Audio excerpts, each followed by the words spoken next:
ওপর 100% শুল্ক আরোপ করা হবে। কার্নি গত মাসে চীন সফর করায় ওয়াশিংটনের সন্দেহ আরও ঘনীভূত হয়েছে।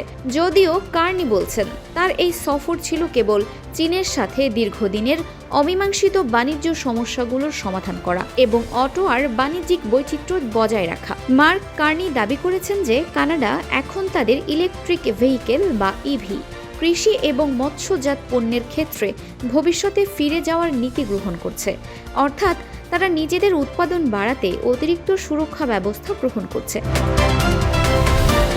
ট্রাম্পের এই চরমপন্থা কি কানাডাকে চীনের দিকে আরও ঠেলে দেবে, নাকি কার্নি আমেরিকার আনুগত্য বজায় রাখবেন? আপনার কি মনে হয়, ট্রাম্পের এই শুল্ক যুদ্ধ কি সঠিক? কমেন্ট বক্সে আপনার মতামত জানান।